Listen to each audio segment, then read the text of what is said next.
Dapatnya B 10,44,9. Oke. Caranya waktu itu sudah kita bahas, tinggal kalian kerjakan. Ya.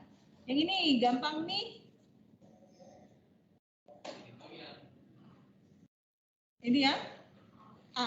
Oke. Masih ingat ya, kalau misalnya kita punya pegas yang dipasang paralel, berarti tetapan pegasnya tinggal di jumlah. Kalau ada yang dipasang seri, tinggal di seper. Berarti kalau kita lihat yang A nih, ini anggaplah ini K ya. K dengan K di paralel jadi 2K. Yang bawahnya K dengan K di paralel jadi 2K. 2K dengan 2K di seri jadi K. Oke, dan ini diminta kalau konstantanya 300, yang konstanta penggantinya juga 300, artinya kalau ini K, berarti tadi kita langsung dapat jawabannya ya. Oke. Bisa dikerjakan dengan cepat. Yang ini pakai apa itu? Pakai Archimedes, benar. Ini konsepnya adalah untuk yang terapung dan dia berada dalam keadaan seimbang kan. Kalau seimbang berarti total gaya atau resultan gaya yang bekerjanya sama dengan 0. Kalau dia sama dengan 0, artinya gaya apungnya harus sama dengan gaya beratnya. Apa yang membedakan gambar 1 dengan gambar 2? Oke, gambar 2 ada tambahannya. Biar apa ini? Biar dia tenggelam pas keseluruhan bagiannya tenggelam. Berarti itu yang membedakan ya. Sebentar, Ibu pakai slideshow. Mana slideshow? Ada di sini.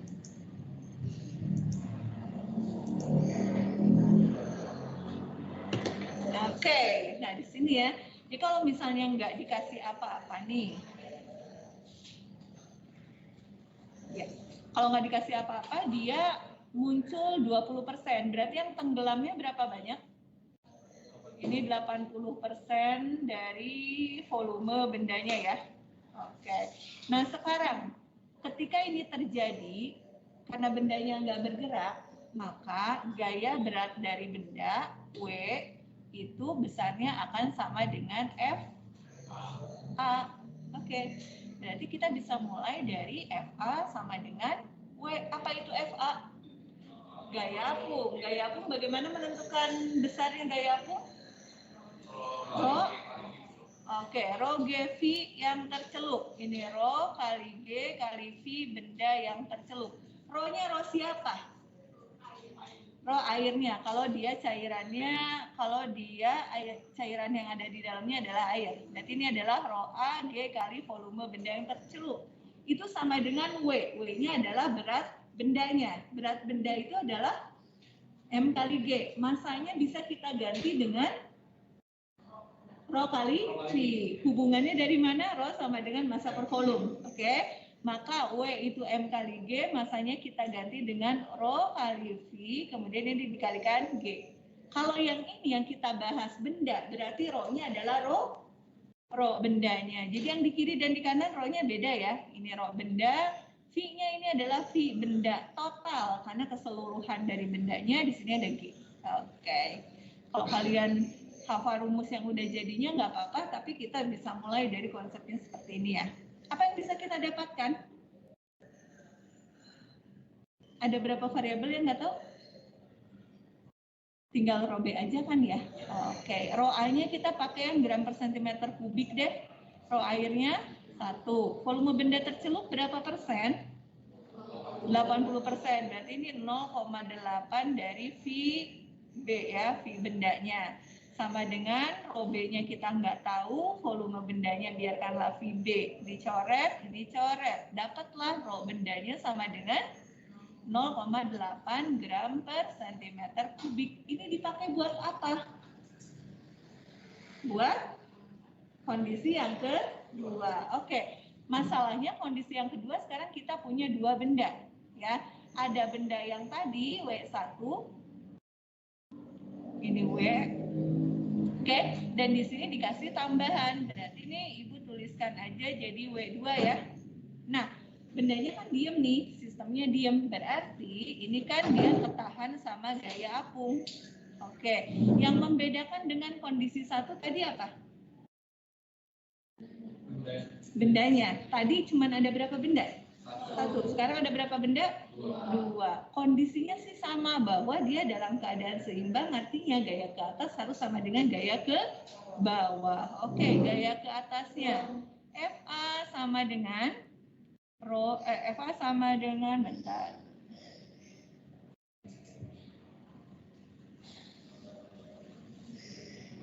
Ya, FA sama dengan W. Sekarang ada 2 benda, berarti di sini adalah W ditambah dengan W2. Nah, itu aja yang membedakan. Gaya apungnya bagaimana? Sama nggak dengan yang tadi besarnya? Beda. Bedanya di mana? Volume benda yang tercelupnya. Sekarang berapa banyak volume benda yang tercelup? 1 VB sama dengan VB. Nah, itu yang kita ganti ya. Jadi rho A kali G kali volume benda tercelup sama dengan W-nya ini yang tadi ya. W yang tadi kita punya rho B dikalikan VB dikalikan G ditambah W2-nya adalah ini yang kita cari kan? Oh, massa. Oh, yang dicari langsung massa. Massa dikalikan G. Ini massa yang kedua. Udah? G-nya kita coret aja. Oke. Volume benda tercelupnya ini sama dengan VB kan? Oke. Berarti rho A kali VB. Rho air berapa? 1. 1 kali VB, VB. Rho B-nya berapa tadi? 0,8. 0,8 dari VB. Pindah ke kiri. VB dikurangi 0,8 VB sama dengan M2. Dapat dong. B-nya dapat dari mana? Oke, kita punya ukurannya. Berarti kita bisa dapat dong V-nya berapa nih? 8 kali 10 pangkat 3. Satuannya cm kubik. Oke, tinggal masuk ke sini. 1 kurangi 0,8. 0,2 dikalikan VB-nya 8 kali 10 pangkat min 3. Min 3. Benar? Plus 3 ya. Oke. Ini plus 3. Ini sama dengan M2. Berapakah? 1,6. 1,6 kali 10 pangkat 3 gram. Oke, berarti ini kita bisa tuliskan langsung aja 1,6 kilogram. Gitu ya? Gampang. Ini untuk yang fluida statis. Oke. Fluida statis. Nah, Ibu masukkan juga kan untuk US itu salah satu bagian yang muncul fluida adalah fluida statis. Dan fluida statis itu bisa kita bahas beberapa bagian sebetulnya kan. Ada hukum Pascal, kemudian ada tentang melayang terapung, gaya Archimedes dan lain-lain. Tapi untuk US nanti Ibu fokus ke bagian yang ini aja. Ya, jadi Pascalnya nggak Ibu masukkan. Oke, yang ini. Iya, di bagian tugas kalian di fluida dinamis, kalian menuliskan rumusnya apa aja? Torricelli, gaya angkat pesawat, sama persamaan Bernoulli, sama manometer, venturimeter, manometer. Ya, nah itu materi-materi yang dibahas di fluida dinamis. Nah, soal yang TO kemarin kebetulan yang dibahas, yang dikasih soalnya adalah gaya angkat pesawat. Iya, gaya angkat pesawat. Intinya apa sih? Pesawat bisa mengangkasa ketika apa? Kita hubungkan sama tekanan. Tekanan mana yang lebih besar biar si pesawatnya mengudara? Yang dari bawah tekanannya harus lebih besar. Artinya kecepatannya coba kita hubungkan sama kecepatan. Kecepatan mana yang lebih cepat? Di atas atau di bawah?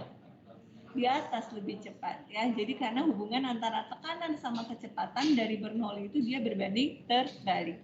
Kalau kecepatannya cepat, tekanannya di situ kecil. Berarti di sini biar mengangkasa maka P2 lebih besar dari P1, artinya V1 lebih besar dari V2. Bagaimana cara kita menentukan gaya angkat pada pesawat? Berarti yang dicari apa sih? F kan? Apa hubungannya antara gaya dengan tekanan? Tekanan itu tidak lain adalah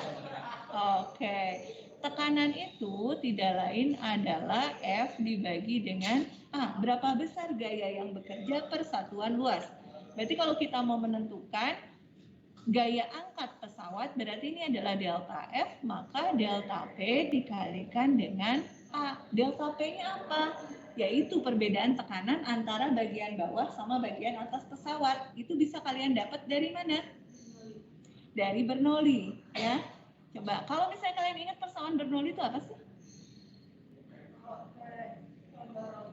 P tambah rho GH tambah setengah rho V setengah rho V kuadrat, ya. Itu nilainya harus konstan. Berarti P1 tambah rho GH1 ditambah setengah rho V1 kuadrat ini sama dengan P2 ditambah rho GH2 ditambah setengah rho V2 kuadrat. Ini kalau misalnya kalian lupa nanti nurunin delta P-nya dari mana gitu ya. Delta P itu tidak lain adalah P2 dikurangi P1. Oke? Dari sini. Berarti yang mau kita cari adalah P2 dikurangi P1. Dan kita anggap perbedaan ketinggian hanya di sini dia horizontal. Berarti kita bisa hilangkan bagian ininya. Maka kita dapat persamaannya apa? Setengah rho V1 kuadrat dikurangi V2 kuadrat. Nah, ini yang kita masukkan ke sini. Oke? Jadi ini kita bisa dapatkan setengah rho V1 kuadrat dikurangi V2 kuadrat dikalikan sama A-nya. Tinggal kalian masukkan angkanya. Dapatnya berapa? Boleh dihitung? 10.500, salah ya? Betul? Ya. Ini tinggal dikali setengah, rho-nya 1,2, V1-nya yang atas 200, yang bawah 150. 200 kuadrat dikurangi 150 kuadrat dikalikan luasnya 50 meter persegi. Iya.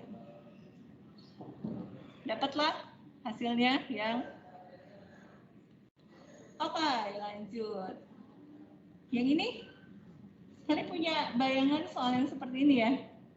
Ini kita bahas tentang asas Black. Intinya apa sih? Intinya kalor yang dilepaskan oleh suatu zat, ya, itu nilainya akan sama dengan kalor yang dilepaskan oleh zat yang lain. Jadi Q lepas sama dengan Q serap, atau Q serap sama dengan Q lepas. Ini materi kelas berapa? Kelas 11 ya. Q serap sama dengan Q lepas. Siapa yang menyerap? Yang suhunya lebih rendah. Siapa yang melepas? Yang suhunya lebih tinggi. Berarti dari situ kalian bisa memutuskan mana nih yang melepas, mana nih yang menyerap. Sekarang kalau misalnya kita diberikan es suhunya minus 10 derajat, kemudian dimasukkan ke dalam air yang suhunya 100 derajat. Berarti yang menyerap kalor adalah es, yang melepas kalor adalah airnya. Nah, sekarang pertanyaannya bukan berapa suhu air campuran gitu ya. Kalau misalnya pertanyaannya seperti itu, berarti itu angkanya jelas. Kalau di sini, ini kalian harus memutuskan bagaimana sih kondisi akhir dari campuran tersebut. Apakah keseluruhan esnya melebur? Apakah esnya seluruhnya melebur kemudian suhunya di atas 0? Ataukah hanya sebagian es yang melebur? Oke, itu dapatnya dari mana? Dapatnya, oke, kita identifikasi dulu. Yang melepas ini adalah air, oke? Yang menyerapnya adalah es. Kita melihatnya keseluruhan dulu. Kalau misalnya kan airnya itu suhunya 100 ya. Ini airnya 100 derajat Celcius. Kita masukkan atau dimasukkan es yang suhunya minus 10 derajat. Oke, maka air ini dia akan melepaskan kalor. Air ini akan turun suhunya, ya. Suhu yang turun dari air itu digunakan es untuk apa? Untuk dia melebur. Tapi karena suhunya dia di bawah titik leburnya, es melebur pada suhu berapa sih? 0 derajat. Berarti si es ini harus naik dulu nih suhunya sampai ke 0 derajat. Setelah dia naik, barulah dia berubah wujudnya menjadi air. Air di sini kondisinya masih di 0 derajat. Ya, sekarang kita lihat kalau dalam kondisi ini, ya di mana seluruh es melebur, oke. Dan kita akan juga lihat bagaimana kalau suhunya turun sampai 0. Jika suhu turun Tulisan ibu jelek banget. Turun sampai 0. Ya, kita kan lihat Q-nya ya. Kalau misalnya dari sini, ini Q1, ini Q2, ini Q3. Maka berlaku Q1 tambah Q2 sama dengan Q3. Q3-nya apa? Q3-nya dia pelepasan kalor oleh air ketika suhunya turun sampai 0 derajat. Ini kita gunakan ini untuk apa? Untuk ngecek cukup nggak sih kalor dari air itu untuk meleburkan semua es gitu ya. Oke, berarti Q3-nya sama dengan MC delta T. Delta T-nya yang mana? Delta T ini Q3. Oke, ini delta T3 ya. Sama dengan 100 derajat. Oke, masanya masa siapa? Masa air. C-nya C air. Masa airnya adalah 200, C airnya 4,2, delta T sampai dia ke 0 derajat adalah 100. Berapa nih hasilnya? 420 kali 2, 840, nolnya tambahin 2 ya. Oke, jadi 84.000. Ternyata totalnya adalah 84.000 Joule. Sekarang kita cek, kalau seluruh es melebur, berarti di sini adalah Q1 ditambah dengan Q2. Oke, Q1 itu S-nya naik, berarti ada perubahan suhu. Berarti pakai yang MC delta T. Di sini kita pakai MC delta T 1. Oke, masanya masa siapa? Masa S, C-nya juga CS. Tambah Q2, M dikalikan dengan L. Oke, masanya masa siapa? Masa S. Masa S-nya berapa? 300. CS-nya berapa? 2,1. Delta T dari min 10 sampai 0. 10. Oke, ditambah masa S-nya adalah 300, L-nya berapa? 300. Berapa nih? 21 kali 3, 6. 63 tambah 02. Ditambah 300 kali 300, 9, 0-nya 4. Total berapa nih? 96.300. Ini dengan ini, mana yang lebih besar? Ya, ternyata ini lebih besar dari itu. Artinya apa? Cukup nggak kalor dari air meleburkan semua? Nggak cukup. Berarti pernyataan pertama benar nggak? Suhu campuran di bawah 0 derajat. Kalau air itu, es itu melebur, dia terjadi pada suhu 0 derajat. Berarti suhu campurannya nggak di bawah 0, tapi suhu campurannya 0 derajat. Oke? Nah, masalahnya sekarang kan nggak semua esnya melebur, oke? Yang melebur hanya sebagian. Apakah sekarang pakai logika dulu nih? Kurang dari separuh atau lebih dari separuh masa yang melebur? Oke, dekat ke 84.000. Nah, oke, ini selisihnya ya. Ini kan 96.300. Ini 84.000. Selisihnya cuma 12. Lebih besar dari, lebih kecil, jauh lebih kecil dari setengahnya kan? Berarti yang sudah meleburnya lebih dari setengah yang sudah melebur. Maka jawabannya 2 dan 4. Farel bingung, kenapa suhu campurannya 0 ya enggak? Oke Miko, kenapa? Akmal, kenapa? Soalnya kan buat bikin lakukan es itu jadi 0 derajat itu cuma 6.000 kalori. Kan kalau dari air itu udah ada 44.000. Oh benar sekali. Oh iya. Iya kan? Oke. Jadi buat menaikkan suhu es dari minus 10 sampai 0, dia cuma butuh 6.300. Sementara airnya kan punya 84.000, berarti kalorinya cukup untuk menaikkan sampai 0. Nah, masih punya energinya dipakai buat apa? Buat meleburkan. Nah, tapi ternyata nggak cukup buat meleburkan semua. Berarti posisi akhir ada di mana? Ada di 0 derajat pada saat si esnya lagi melebur, cuman belum semua meleburnya gitu ya. Oke. Nah, sekarang kalau misalnya nih kalian diminta menentukan berapa banyak sih es yang melebur, pakainya gimana? Kita pakai dari dua kondisi ini, oke? Q serap sama dengan Q lepas. Tapi nanti kita cari masanya, jangan kita masukkan semua. Karena toh yang melebur nggak semuanya. Ya itu yang bisa kita cari nanti. Aduh, ibu nggak suka tulisan warna merah. Oke. Berarti di sini kita udah punya nih 6.300 ya. 6.300 ditambah massa S yang melebur dikalikan sama L-nya 300 sama dengan Q lepas. Q lepasnya kalau dia sampai turun 0 derajat tadi 840.000. Oke. Jadi kita bisa dapatkan 300 massa yang melebur ini sama dengan ini dikurangi ini dibagi 300.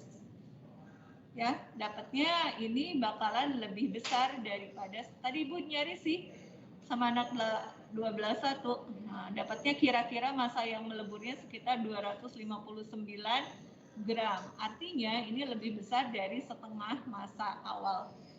Ya, ini lebih besar daripada setengah massa S. Oke, seperti itu ya.